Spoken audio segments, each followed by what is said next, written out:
crazy. I was acting like a crackhead, and I got up, and believe it or not, I woke up like 3 a.m. and I at 3 a.m. I worked really hard from 3 a.m. until about 6:30. And then you're like, Boyce, you're acting like a crackhead. It's 6:30 a.m. and you've been up working for 3 hours. And so I was like, yeah, let me go to bed so I can get up for class. And I just slept. I just slept. And I woke up at 30 minutes after the start of our class time. And so the rule, in case you don't know, the rule I ask everyone to consider is because you don't have to do anything that I say. I'm not your boss. Is I say, just give me like 10 minutes, the 10-minute rule. If you give me 10 minutes, then and I'm not here in 10 minutes, then bounce on out. But sometimes I'm running a little bit late. So there we go. So I want to apologize on behalf of all sleepy people everywhere. I want to apologize for what happened yesterday. All right. So what excuse me. One of the things that I want to talk about is something that I saw in the media recently involving this sprinter that I really love. Her name is Sha'Carri Richardson, and another sprinter I really love named Christian Coleman. And in case you don't know, Christian and Sha'Carri are two of the fastest human beings, not just on Earth, but the fastest in the history of the world. I know that Christian actually held the world record, if I'm not mistaken, in the 100-meter dash at one point. And Sha'Carri is super fast. Everybody has seen how great Sha'Carri can be when she's at her best. And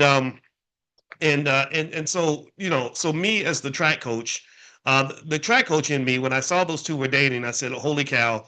If these two have a baby, I really want to. I really wish I could coach that baby. If those two have a kid, that kid is going to be one of the fastest human beings on the planet just because it's a Tuesday. But of course, no one is going to go out and have kids just because I told them to. And and really, it sounds like they have bigger problems, bigger fish to fry before they even get to that point. So I brought this up because, sorry, give me a second.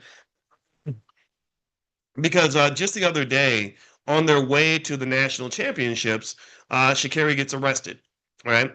And she gets arrested in an incident that involves some type of domestic violence.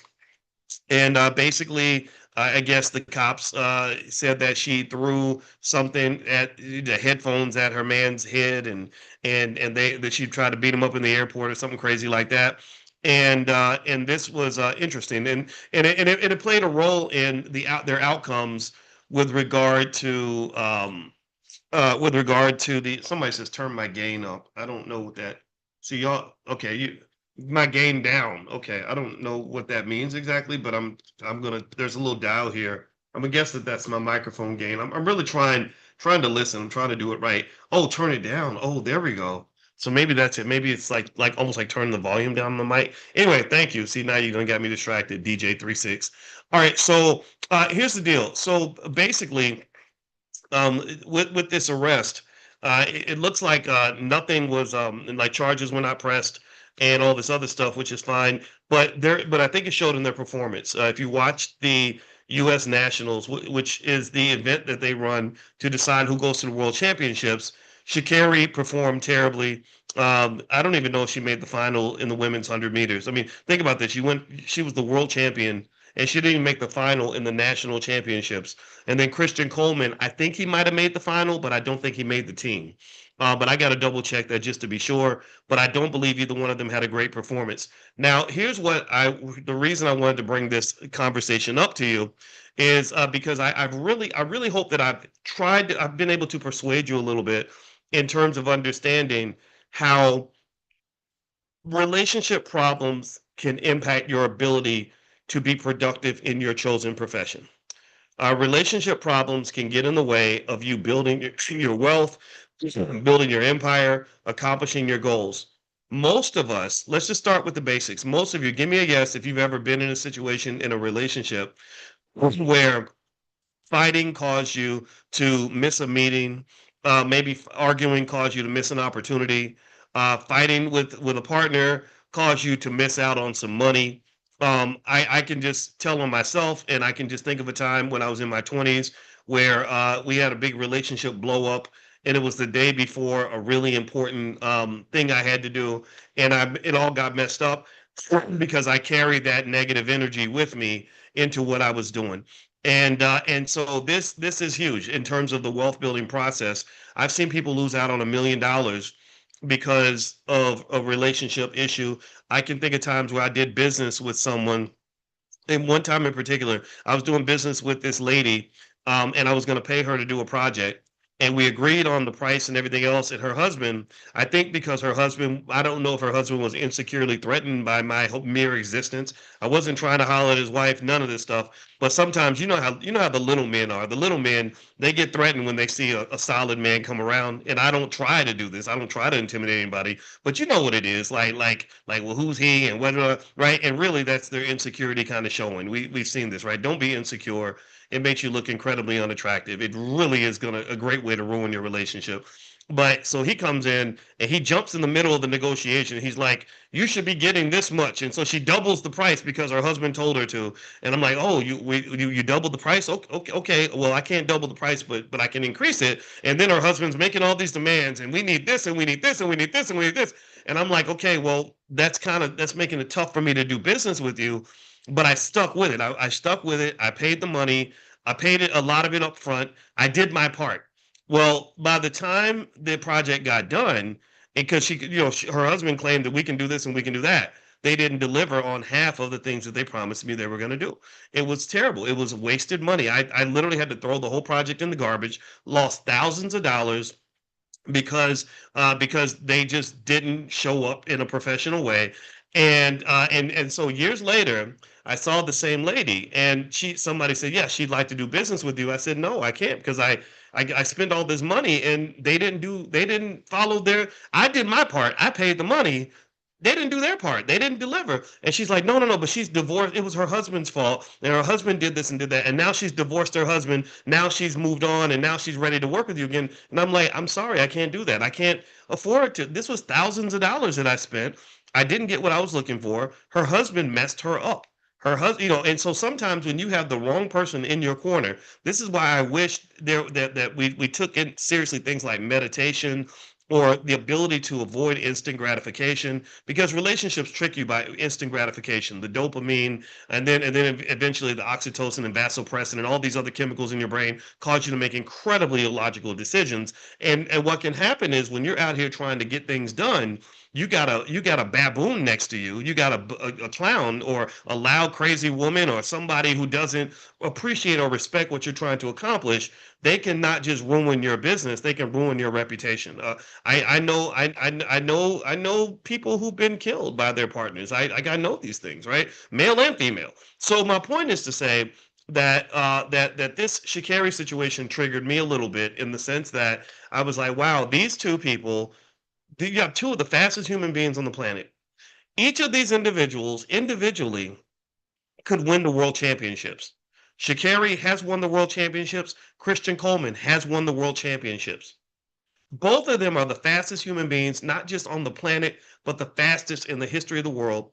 They are a multi-million-dollar power couple in the making. They could make their relationship public, do a reality show. They could become social media influencers with their doing stuff with the kids and whatever, right? In addition to running, in addition to literally sprinting, faster than anybody on the planet.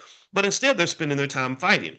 And so here's what this made me think about, is it made me think about the trauma. Sha'Carri Richardson, when I first, if you remember, the world's introduction to Sha'Carri Richardson was when she got caught smoking weed, and they told her she couldn't be in the world championships or something because she was smoking weed. Anybody remember that?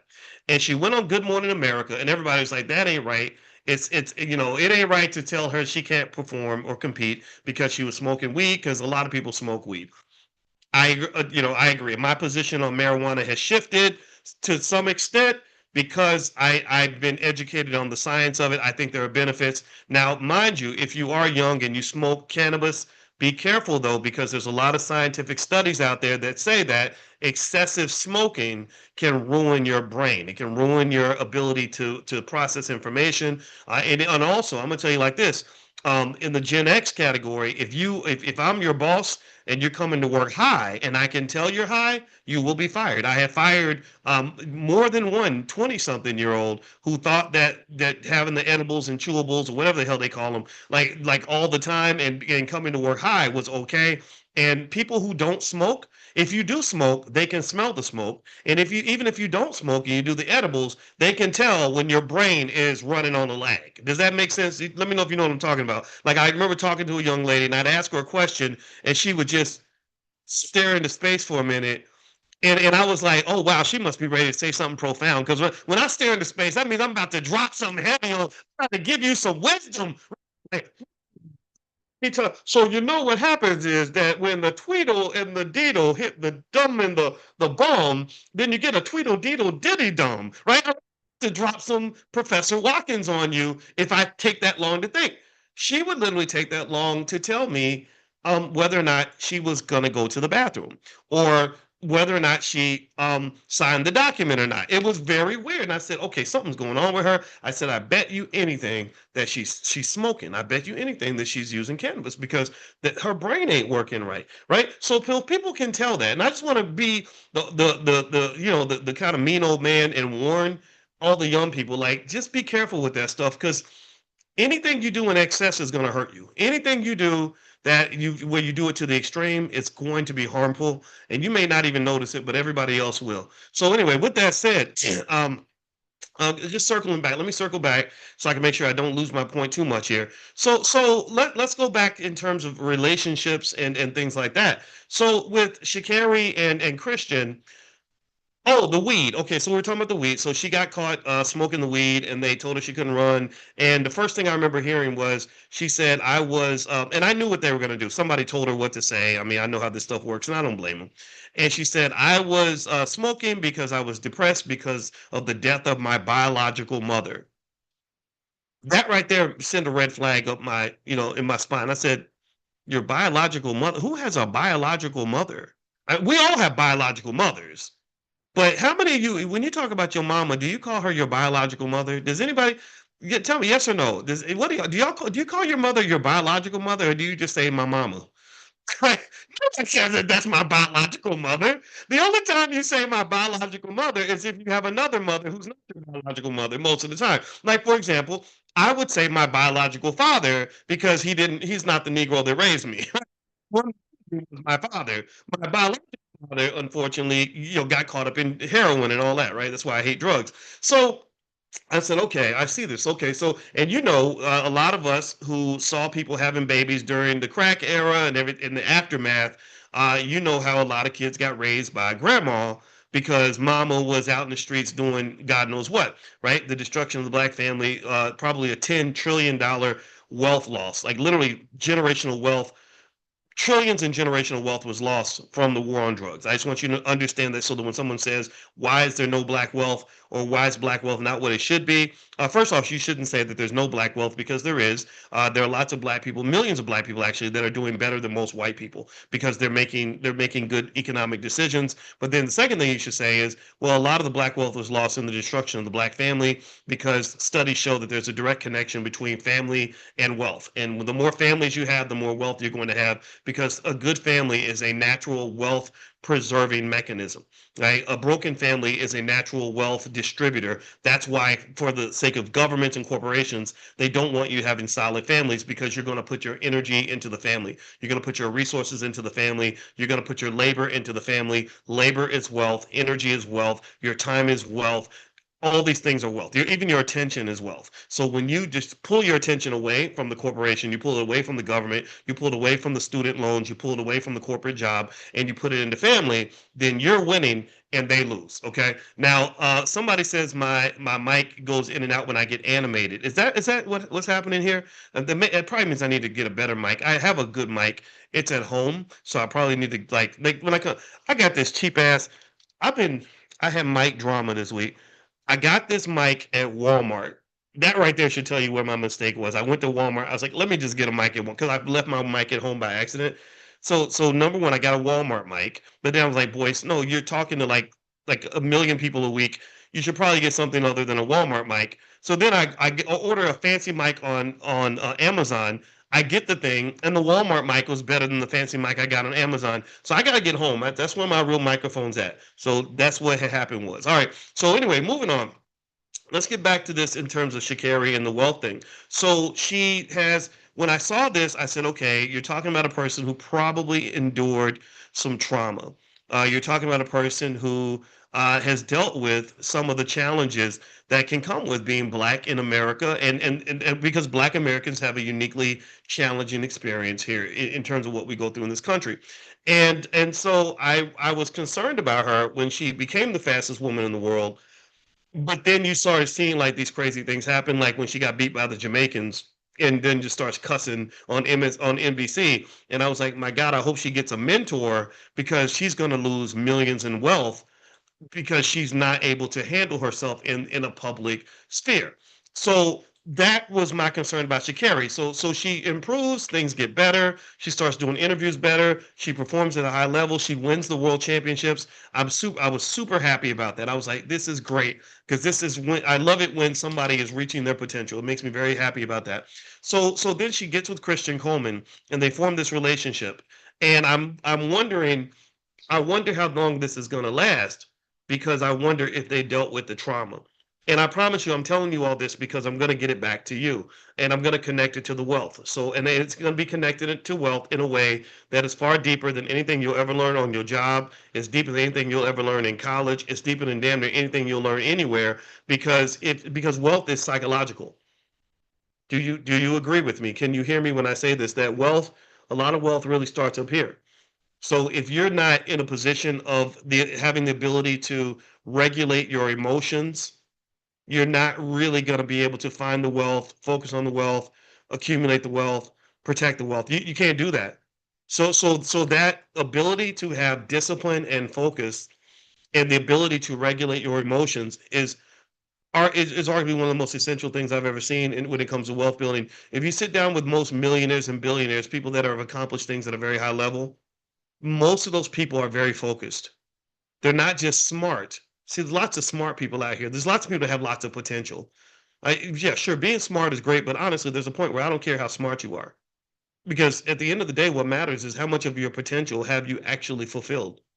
And there are so many people who have great ideas, but don't have the discipline to stick with them. And so the ideas turn to dust.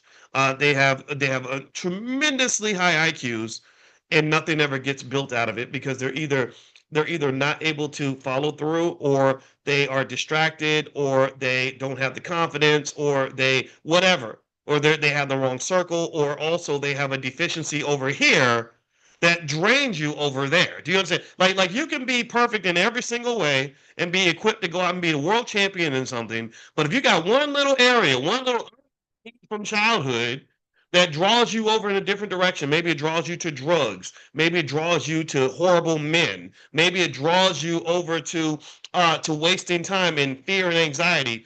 That's going to kill your ability to accomplish things over here. Those two things do not live in separate vacuums.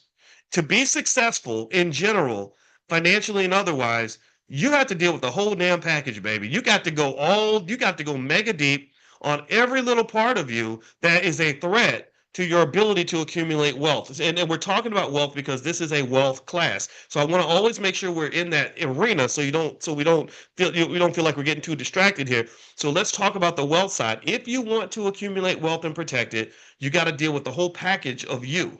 And so with Sha'Carri and Christian, when I saw them fighting in the airport in public in a way that's going to be on the cover of every newspaper in the world, I said, I wonder if they have begun the process of dealing with their trauma and how their trauma will create the drama. And then the drama and the trauma will get together like teammates and say, we're going to destroy everything you've ever built. The trauma and the drama are Tweedledee and Tweedledum, and they will, like little gremlins, go in there and eat up every single thing you've ever worked for, all those jumpers in the gym, all that practicing you've been doing, all the goals and dreams and plans you've ever had. They're like, ha ha ha! Oh, you think you're gonna be financially secure? Well, wait till I get a hold of you. So let me give you some research on this so we can go scientific with it real quick. So you can have so that when you're arguing with people that don't believe you, you can actually cite some research studies on these topics that will help you to be able to sort of see what I'm talking about here. All right, so let me see here. First off, the first thing is that I want to introduce you to is something there's been tremendous numbers of research studies on the neurobiological impact of trauma. And I told you my wife, Dr. Alicia, is an expert on trauma. Her website, by the way, is coachingwithdralicia.com. So if you want to go hang out with her, talk to her, meet with her to help with your family issues, stuff like that. Like I believe every family that starts a business together or an investment club may want to have like a family therapist that can talk to the whole family together so you can resolve disputes properly and make sure that you protect what you have. And in fact, if you're in the economic elevation circle, I just included something in terms of a code of conduct. I met with some students last night in a private session, and one of them said, do you have like a code of conduct on how we can perform our family business meetings in a way where we can get things done and not and settle disputes and things like that? And so I put something together. So if you go to economicelevationcircle.com, use the code word morning and it'll give you 40% off. But economicelevationcircle.com, it's in there. It's basically the family wealth code of conduct. Or actually I think I called it the Black Family Capital Constitution, right? Just because I think naming stuff is fun. So feel free to go take a look at that. Economicelevationcircle.com. So the when it comes to trauma, there's a neurobiological impact that affects at least three regions of your brain: the amygdala, the prefrontal cortex, and the hippocampus. And so basically what trauma does is it really affects the structure of your brain. So when you have repeated or intense exposure to trauma, it can overactivate the amygdala, right, which is the fear center. So you're scared all the time because you've gone through hell. You've been traumatized as a child. If you're not sure how traumatized you've been, there's a test called the ACEs test, ACES, Adverse Childhood Experiences. And if your score is like above like a 4 or above, I believe, then that means that you have work to do. My score was like a 6 or a 7. And my wife was like, I had no idea how much trauma you had. And she said, if I had known how much trauma you had, I would have considered whether or not I should marry you. And I don't even blame her for saying that because I found that I needed to address some of my trauma responses to things and how that was limiting my outcomes, right? So having that time to step back, take a breather, process things in a certain way, let go of certain false beliefs that people are trying to get you, screw you, abandon you, all these other things, that goes a long way. And that ability to trust allows you to build a bigger social economy for yourself. The bigger your economy is, the more prosperity that you have. Fear is the enemy of prosperity. Anytime there's fear in the economy sinks. So when the U.S. economy starts to have fear, when investors are afraid, when workers are afraid, when consumers are afraid to spend money, companies are afraid to hire people, banks are afraid to loan money. When fear kicks in, the economy shrinks. So the Black economy does not grow because there's so much undiagnosed, untreated trauma, which breeds fear. And we think about this. Look at how many Black people are literally afraid of other Black people. Think about this. You have Black people that are afraid of their own relatives. Like, that's why I don't loan money to relatives. Well, why don't you? Because they don't pay you back. What relatives do you have? Because not everybody has relatives like that. When you go to Detroit and you see all the damn gas stations owned by Indian people, and I'm not even mad at them for it. If I can go build a family empire, I'm gonna go do it, right? So all the gas stations are owned by Indian families. They're loaning money to each other all the time. They're loaning hundreds of thousands of dollars, millions of dollars. So what's the difference? What are you saying, that African American family members are inferior to Indians? Or are you saying that perhaps there's a different culture, one that breeds prosperity and one that breeds fear? Okay, not to say that they're perfect. You can't put anybody on a pedestal, but you got to pay attention to this stuff. So when you have repeated exposure to trauma, the fear centers, what happens is it shrinks your hippocampus, which is crazy, which is related to memory and learning, and it impairs your prefrontal cortex, which is that logical side of your brain that is responsible for decision making and emotional regulation. Emotional regulation. Emotional regulation. So I want you to think about how many traumatized people you've seen who have trouble regulating their emotions. I get mad at you, I want to throw a knife at you. You get mad at me, you want to cuss me out in public. We're not thinking about the long-term effects. Like, okay, I'm Sha'Carri Richardson, I'm world famous, but right now in this moment, I want to beat this Negro's head off. So I'm going to do it in an airport in front of everybody. So there's no sort of ability to step back and pause and breathe and say, okay, if I'm going to fight him, I'm going to wait till we get home and cuss him out. Even that would be a step up from saying, I'm going to do this in an airport in front of everybody so that it becomes the number one trending news story in the world. Now, I'll be honest though. Black people acting crazy in public is a multi-trillion-dollar industry, so you never know. Maybe they'll get the reality show now because of the drama, right? Because they love to see black people acting insane. They love to see that, right? So anyway, one thing I'm gonna answer here. Let's see here.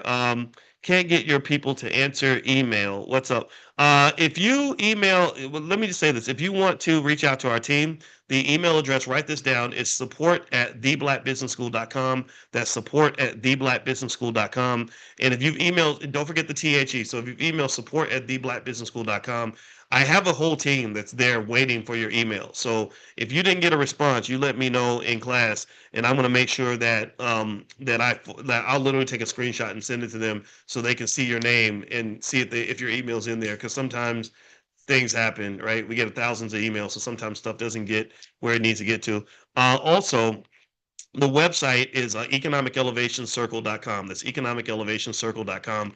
We're going to do an Economic Elevation Circle live at the All Black National Convention in Atlanta, August 21st to the 24th. But if you can't make the convention, that's okay. You can also join the digital Economic Elevation Circle as well. We do those once a month, and it's really, really, really powerful. All right, so moving on. What else? So in relationships, what happens is that when you haven't dealt with the trauma in terms of the neurobiological impact, you become what they call hypervigilant, and you develop a fight or flight response to almost everything. So a neutral comment, a simple comment may feel like a threat. It can lead to a lot of emotional reactivity. It can cause you to shut down things like, and also distrust. So one sign I've noticed with traumatized people is they assume everybody is untrustworthy. A person says one thing and it's like, well, that Negro really trying to get my money, or they really trying to da da da da da da, or they trying to run a game on you, right? So ultimately, according to this book called The Body Keeps the Score, a really popular book about trauma by a guy with the last name Vander Kolk. Apparently, the work is really important. He says traumatized individuals often experience heightened fear responses in non-threatening situations due to changes in brain functioning. So that's one sign of the trauma that can cause the drama, which will take money from you and your mama. That's bars right there. All right. Number two, attachment theory. There's something called attachment theory by two people named Bowlby and Ainsworth. And it says that early trauma or inconsistent caregiving can lead to insecure attachment styles. And the three insecure attachment styles are anxious attachment, avoidant attachment, or disorganized attachment.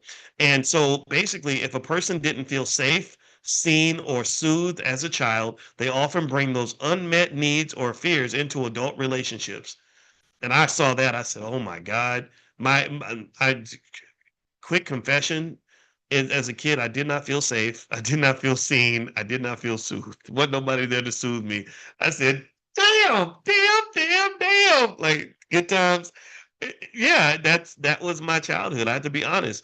So what happens is that in relationships, people that were not safe, seen, or soothed as a child, they can cling onto bad relationships. They can withdraw if things get hard. They test their partner's loyalty and expect abandonment.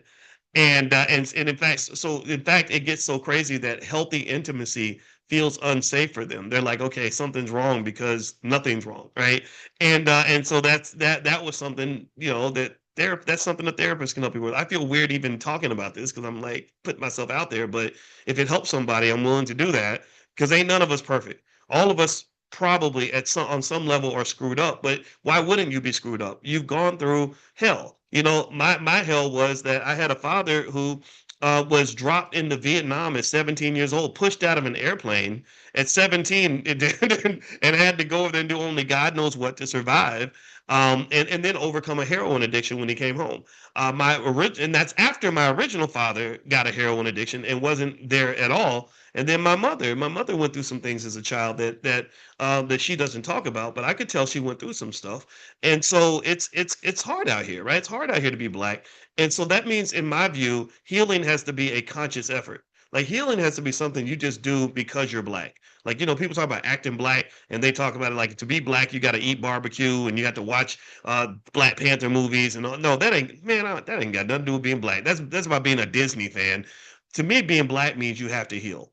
To me, being black means you have to love your family and really, really pour into your family. Being black means that you want to build that wealth because you love your babies and you want your family to prosper. Being black means I want to be healthy because the world ain't gonna give that to me, right? I have to go get this and then share that. Like don't pass generational curses. I want to pass down generational blessings.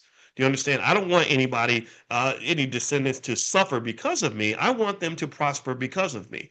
I don't want them to look back and think about all the ways I hurt them. I want them to think about all the ways I helped them. My dream is that at my funeral, there's like a bunch of people there who are basically saying, my life is better because Boyce was in it. Like I listened to Boyce, my life improved. I hung out with Boyce, I felt better about my life. Boyce was my dad in the house, and he really, really elevated our situation in a multitude of ways, emotionally, financially, otherwise. Boyce was an asset to my life. And that really comes from childhood. Shout out to my mama who, she just went to heaven at Christmas Eve. Y'all know about that. And I remember when I was a little kid, I remember my mother saying, something that really got my attention. She said, Coco, you are such an asset. And I didn't even know what an asset was. That's how little I was. I was 12. I didn't know what the hell I know what an asset is. But it sounded good. It felt good. I helped her do something in the grocery store, and she said I was an asset, and I really enjoyed that. My mother was on the phone with her best friend Charlene, and I said, "Tell Charlene what you said about me." And she said, "What?" I said, "That I'm an asset." And she kind of laughed about it, but for some reason, hearing that made me feel good because and maybe it's just little boy thing, right? A lot of little boys want to be an asset to their mother, and that never left. That little boy never left. When I got 18, I told my mother, I said, I want to go out here and do something good for the family. I want to be successful for the family. I want to be an asset to the family. And then when I got older, 40, 50 years old, I'm like, I want to be an asset to you. I want you to just see my face, see my name, and say, that guy's an asset to me. He made my life better, right? So, long story short, I personally think that whatever attitude works for you, pick that and grab that and hold on to that. And I think it's okay. I think sometimes, even though the trauma can be harmful, sometimes the trauma can make you more aware. It can give you clarity on what needs to be fixed. You're more intentional about your healing, which actually can make you better off than people who never thought about healing or growing in the first place. For example, one of the challenges that I had because of the trauma was I had a real issue with depression in high school. I was very depressed, didn't know why. Later on, I figured out what was going on, but at that time, I didn't know.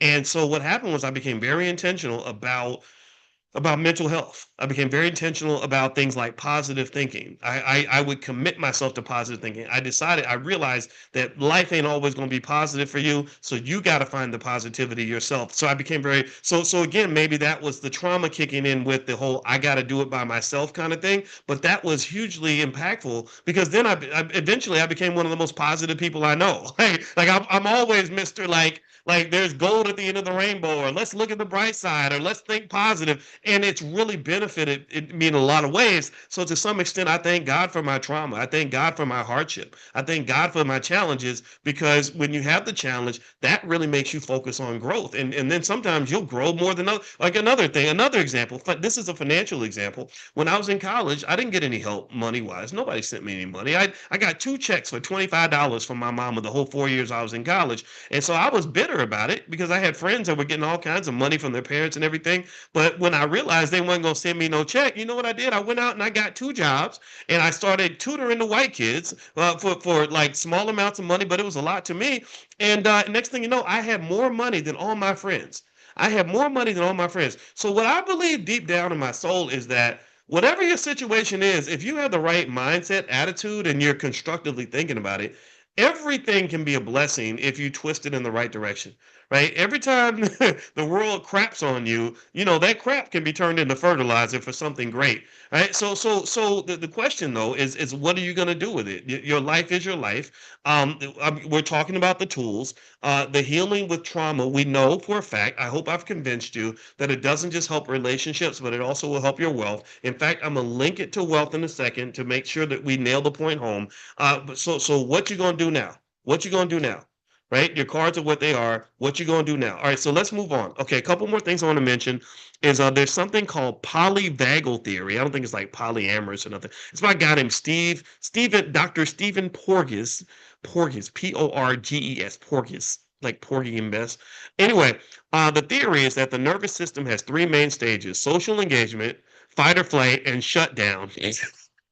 Fight or flight and shutdown don't work in your favor. That's us traumatized people. Um, but social engagement does work in your favor. When you're social engaged and you're connected to the world, it leads to more prosperity. For example, you've got countries that trade with the rest of the world that are deeply integrated with the rest of the world, and those countries tend to be wealthy, like the UAE or even the United States before Trump came along and started putting up tariffs. But then you've got but even then, America's still going to be economically powerful. But then you got like North Korea, which is really isolated. Iran is pretty isolated to some extent. Not as much as North Korea, though. North Korea is really isolated, and they've got extreme poverty because of that. So anyway, moving on. There's something called the vagus nerve, apparently, and it says trauma can cause someone to get stuck in that survival state, fight or flight, and making them freeze, which makes it really hard to feel safe and connect with others. So the result is that a traumatized person might seem cold, aggressive, or emotionally distant or overly intense, not because they don't care, but because their nervous system, literally their physical nervous system, is dysregulated. So here's a quote from him. He says, "Trauma compromises our ability to engage socially by keeping our nervous system in a state of defense." So because you don't trust anybody and because you're scared all the time, it's really hard to engage with other people, which is counter to things that people like Dr. George Fraser talk about, which is how the power of networking and how having a powerful network can expand things. And I don't know if that ever really goes away. It never went away with me. To this day, I have a small number of very, very close friends, and then I have kind of like the public connection, and when I see people that are like in the B1 space, I care about you, I respect you, and I'm very happy to see you, and I'm because I know that we're aligned. But at the same time, though, there's something that's always kind of back there in terms of wondering, like, okay, am I going to be dealing with friend or foe? Like you're kind of looking for the boogeyman around every corner, and I don't know how to make I don't know how to make all that go away. I really don't. I just know that sort of having tools in your pocket to regulate, like at the very least, one of the steps that I took was I learned how to make sure I never treat um, the right person in the wrong way, meaning knowing the difference between those who are for me and those who are against me. So when I meet you and I know that we're for each other, we support each other, I'm never going to be mean to you, even though I may know that the threat is out there, right? And I say that because I remember hearing about a lot of families where maybe the father would go to work and he would be mistreated by his white boss. Like his boss would abuse him and disrespect him, so he comes home and beats his wife. And that never made sense to me. I was like, your wife is your friend. That's your ally. Like, why would you beat up your wife because your boss made you mad? You should probably go beat up your boss. But then beating up your boss would get you fired and get you killed, right? Back in the day. So maybe that's what it is. But still, it doesn't make any sense. And I see that happen a lot where people are stressed out in one area and the people they treat badly are not the people that are actually abusing them. You know, have you ever seen that? They'll turn to the people that love them and treat them like crap. And I'm like, why would you do that? Because you're only further alienating yourself. Not only do you have your enemies that don't like you, but now your friends don't even like you anymore. So being thoughtful about who you're dealing with, and really sort of, and I don't know if everybody can do this, but I definitely compartmentalize a lot of that. Like I make a rule. My rule is I will never treat my wife and my kids badly if I can control that. Like if no matter how mad I am at the world, no matter how stressed out I am, I remind myself, boys, these are your allies. Treat your allies well because your allies they're the people that can pour into you when you need it the most. All right. So anyway, here's a couple of financial stats that'll help you understand why the bad relationships can cost you financially.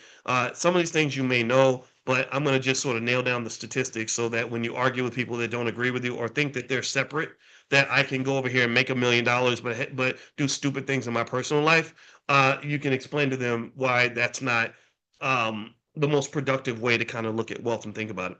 So, first thing is that studies show that, according to the National Endowment of Financial Education, divorce reduces individual wealth by an average of 77%. So, I'm not saying everybody should get married. I do think marriage can be a great wealth protector if you do it properly, but you have to do it properly. It's just like going to college. College can build your income and grow your wealth, but you have to pick the right major. You have to make sure you manage your debt. You have to understand why you're going to college, right? So same thing is, or just like a car. A car can get you from point A to point B, but it's a question of like, okay, what kind of car is it? Does the car actually work? Do you know how to drive, right? So same thing is true with marriage. With marriage, I believe people should take a class if they get married. I believe every married person who's smart will take a full class on everything that they're going to run into and how to deal with it. Like literally have a manual, just like you have an instruction manual to operate a forklift or something. You should have an instruction manual on how to operate as a husband and how to operate as a father and be able to, or as a wife and as a mother, and go back to that manual so you can know how to drive this powerful thing in the right way. Because if you do it right, it can just elevate you to heights unimaginable, right? You pick the right person, you're in alignment, you stay in alignment, you're working toward the same goal, you've got all this energy, all this power, you've harnessed it, you're controlling it. Marriage can be a complete beast, but that beast can either protect you and elevate you, or the beast can eat you alive. So you control that, you manage that energy, and those people tend to do extremely well. But people who can't manage the beast, never got any training, did pick the wrong person, create the wrong situations, those people end up losing a ton of their wealth. That 77% decline in wealth that occurs during divorce, that goes into the hands of the lawyer over here. It goes into the hands of the court system over there. It goes into the hands of the side chick over here, and some of it just disappears into thin air because these are opportunities that you never ever pursued because you spent all that time that could have been spent working. You spent that time fighting, and time and energy are wealth creators. The slaves made trillions of dollars in wealth for white people because they took the slaves and they harnessed all that time and that energy and converted it into labor, and they created the most economically powerful country on the planet. Well, the same thing is true for your family and for your marriage. Everybody in your family has time. Everybody in your family has energy. Everybody in your family has intelligence. Everybody in your family has labor, that energy, that wealth has to be harnessed in a way that comes and serves to the benefit of the family. You cannot control and harness energy unless you have a strategic, careful process to do that. So you really want to be a scientist when it comes to protecting that wealth in that particular way. So if you get married, if you are married, if you are working with other people, if you start a business with somebody, which is more serious than getting married in certain ways, get your instruction manual, go take a class. You went to college 4 years just to learn how to go work for a white man. You can go study for 6 months to learn how to work for yourself. Do we agree with this? Does that sound crazy? Is that an alignment? What do you guys think? Can you tell me if that makes sense to you? Because I'm really telling you that the way you've been trained to think about these things is completely wrong and is very much anti-wealth. What else? Another statistic: couples with poor communication are 3 times more likely to face financial hardship. How many of y'all knew that? That couples that don't communicate properly are more likely to have financial problems. Surprise, surprise. This study was done at Kansas State University. They found that arguments about money were the #1 predictor of divorce, and couples with ongoing financial conflict are 3 times more likely to report financial instability. So if you have ongoing financial conflict and you don't know how to communicate, meaning you don't know how to listen, you don't know how to say things in the right way, etc., there's a science to communication. People don't know this. They think communication is just opening your mouth and talking and saying whatever comes to mind, and I'm gonna say what I want to say, and ain't no woman gonna tell me what I can't say. You better learn how to watch your mouth when you talk to your wife. You better watch your mouth when you talk to your husband. You don't talk to your wife or your husband like they some Negro on the street. You don't do that. You talk to them with respect. You have to maintain the integrity of the relationship. So anybody who thinks they can just say anything at any time, however they want to say it to the people you love, is a complete damn fool. I watch my mouth when I talk to my wife. I know I'm talking to a woman, and that as a woman, she's going to interpret the way I say things in a certain way. So if I want to get the job done, if I want to accomplish the goal, then I have to be strategic and intelligent about how I communicate everything. Everything. It's hard. It takes discipline. I could just y'all see me. You see how I am. You see how I'll say anything. I ain't scared of white folks. I'll say all kinds of stuff. People say, "Boys, you say stuff that other black people are thinking, but they're scared to say." That's because I ain't scared. I don't care. I don't care. They don't like me. But my wife, I need her to like me. So I'm not gonna talk to her the way I'm gonna talk to Massa. I'm not. I'm just not. No, no, babe. Okay, okay, honey. Okay, okay, okay, babe. So you know I love you, right? All right. So you are so beautiful. You have to do this, right? So one of the greatest financial assets in my life was when I read this book 25 years ago called What Women Want Men to Know by Dr. Barbara DeAngelis. And it helped me explore how women are different from men. Women don't think like men. Men don't think like women. And to me, this is elementary. This is basic. Like, yeah, well, I guess if I want to get along with a woman, I should probably take time to understand them. And you'd be amazed how many people never understand it. So you're literally trying to evaluate your man with the brain of a woman. Your man is not a woman. He's a guy. Dudes are different. We see things different. So I don't understand why people get offended when I say no. Watch your mouth when you talk to your husband. There's a way you talk to a man, and you can't overgeneralize. Everybody's different, but there's some commonalities. There's some systematic variations they're almost predictable in terms of how you might approach a man about an issue. And when people throw all that out the window and say, I'm just gonna be what I want to be and do what I want to do and say what I want to say, however I want to say it, and if you can't deal with me, then something's wrong with you, da da da. You a damn fool. You're gonna be broke and lonely for the rest of your life. You ain't never gonna get along with nobody. So what and that's going to stop your ability to accomplish things because we know that wealth is a team sport. The stronger your team, the more coordinated your team is, the better strategy your team has, the more likely your team is to win. Some of us are trained to just go pedal solo. And then when it doesn't work out, we don't know why. We just think it's because the government doesn't raise the minimum wage or something. I don't know, or because the Republicans are in office or whatever. I don't know what people think, but at the end of the day, all the research supports the idea that strong relationships, strong families, strong marriages are a natural wealth creator and a natural wealth preserver, a natural wealth strategy machine. You can accomplish amazing things if you can get along with the person that you're working with or the people. Last point I'm going to throw in here, there's another study in 2017 from the Journal of Applied Psychology that basically says that toxic relationships increase the risk of losing your job and being less productive. But y'all know this. Y'all know this. You've seen that where somebody isn't performing on the job because they're arguing every day on their way to work. The Journal of Applied Psychology found that people in high conflict or emotionally draining relationships were 27% more likely to report poor job performance or absenteeism. So, not showing up to work, not doing a good job when you get there, both of which can stall income growth and career advancement.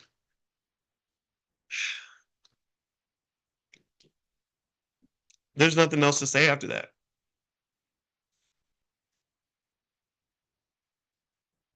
There's nothing else to say. Um, I hope you're convinced. Let me know if what I've said has helped you to understand that connection. Like, give me a yes if you agree. Like, I think I this is simple, right? And I think that it's a matter of deciding what is my goal and how does the holistic aspect of everything I'm involved with impact the goal. I'll give you another insight into how I think. Not that I've got this all figured out. I told you I was traumatized. I still have stuff I'm working through.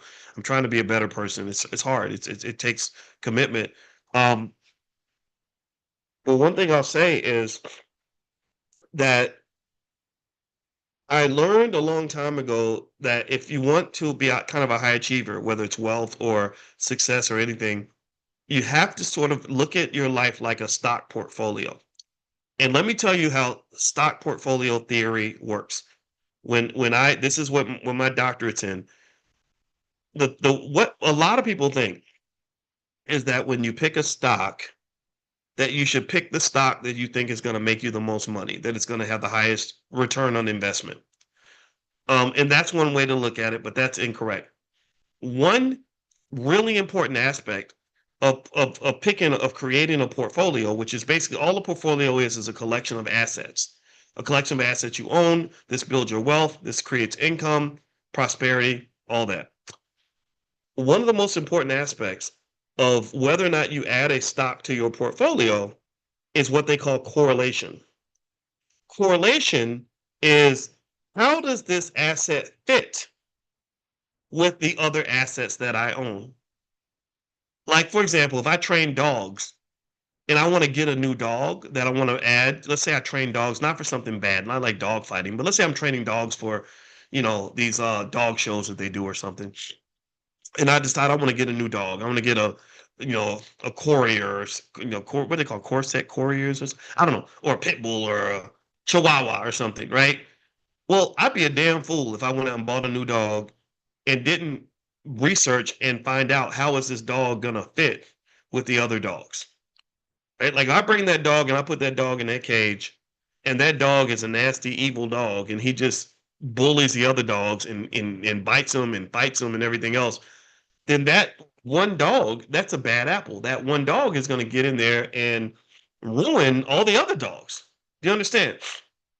And so ultimately, the same thing is true when it comes to life. When you talk about your life portfolio, your mainly your health, your wealth, your relationships, your physical and mental health, your relationships with other people, and then your economics.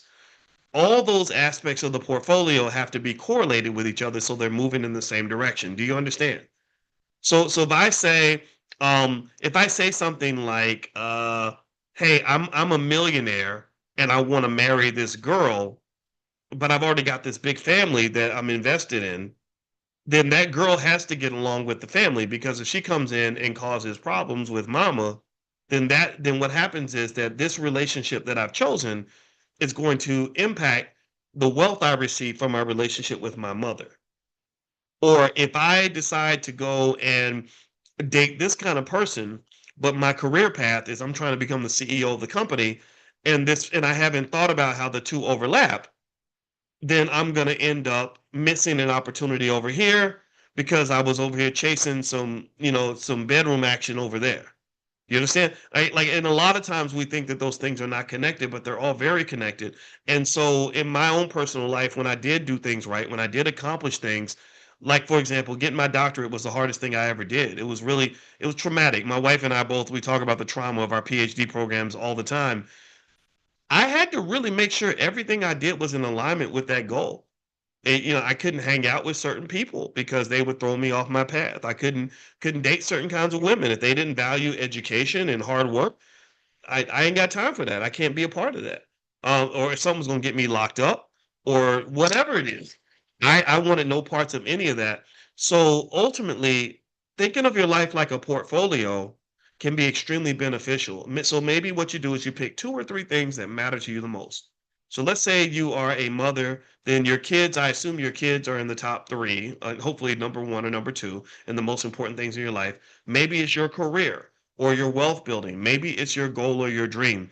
I would pick those like top three things that really matter. And then at that point, anything that enters your orbit, anything you get involved with, anything you do, whatever, has to somehow connect, correlate, pour into, or at least not distract from those core things that matter. Do you understand what I'm saying? Does that make sense?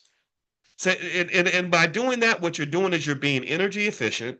You're also minimizing these conflicts and minimizing the probability that something new is going to destroy the things that are most valuable to you.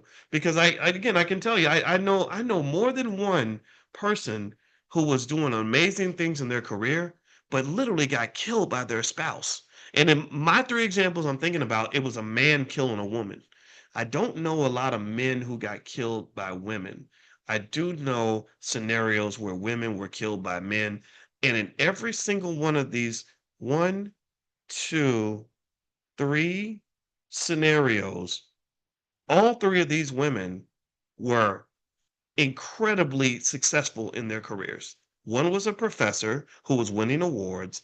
Another one was Robin Simpson down in Houston.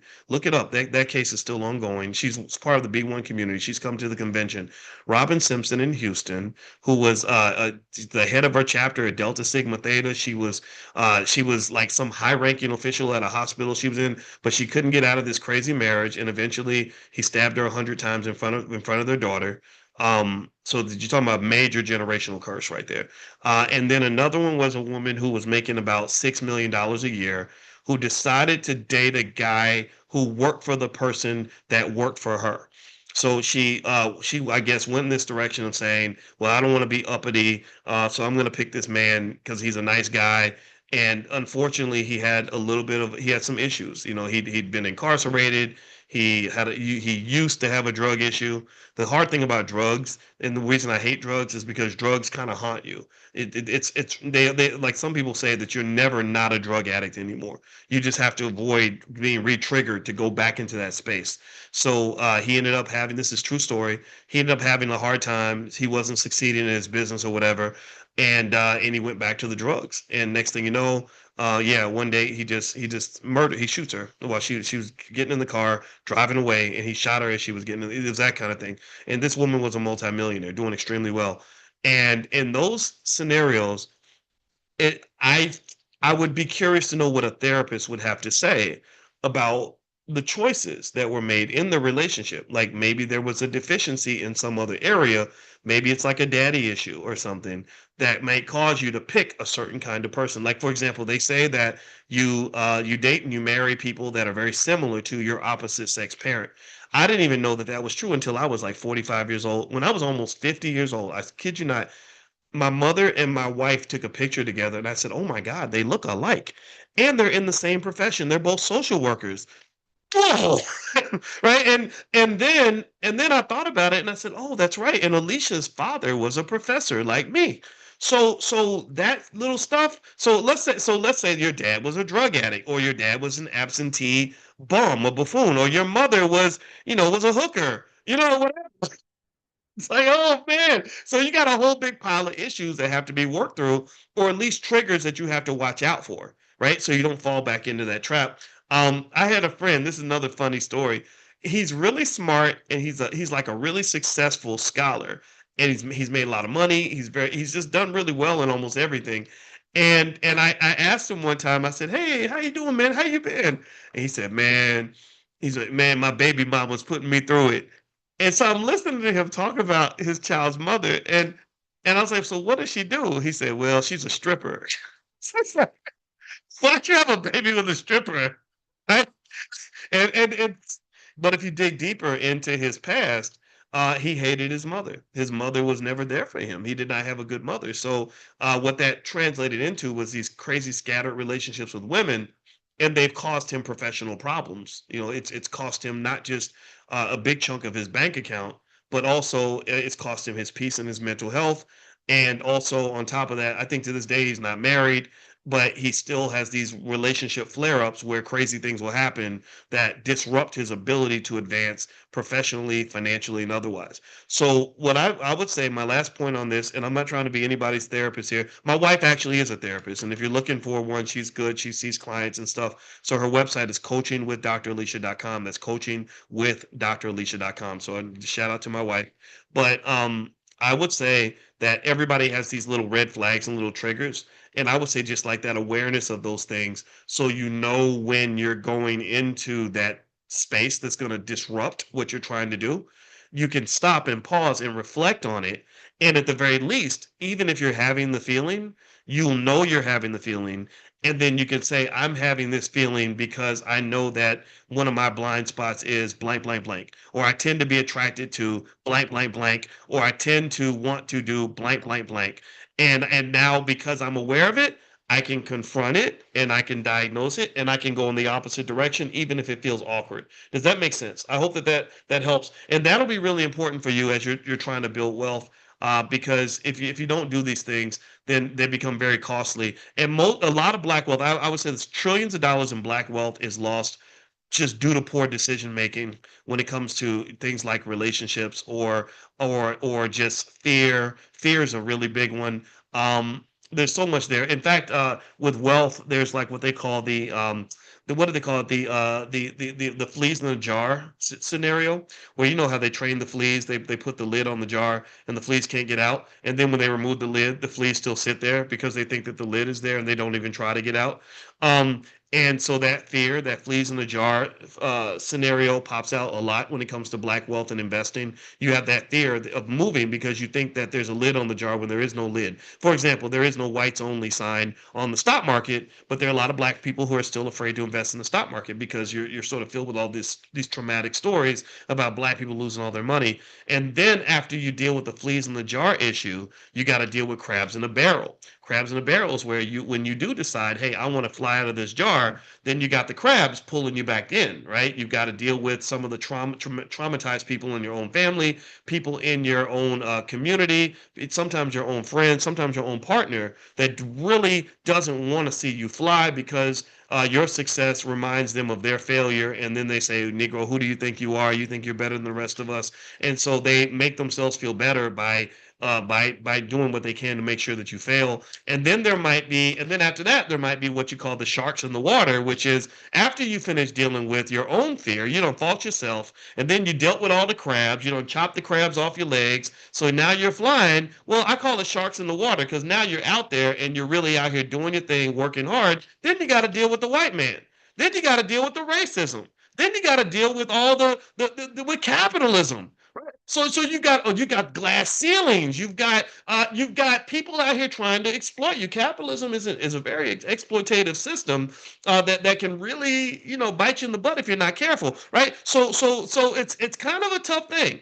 And in fact, I would almost say that when it comes to building wealth, black people have at least three adversaries they have to fight. One is you. You are your number one hater. You are your number one blocker. You are the top person that that hates your guts and wants to fight you every step of the way to keep you from growing into the person you want to be. Then you got the Negroes out there, the people in your family, friends, community that will, like the thugs that might try to shoot your son, the women that are going to take all your wealth and scam you out of your money, the men that don't want to see women be successful, who get mad because you're a black woman with a master's degree, the cousin that's jealous of you and you don't even know why. Sometimes some people got parents that are jealous of them. How crazy? That's weird. That don't even make no damn. Why are you jealous of your own daughter? That's nuts, right? And then after that, after you deal with yourself and you deal with them Negroes, then you got to deal with white folks.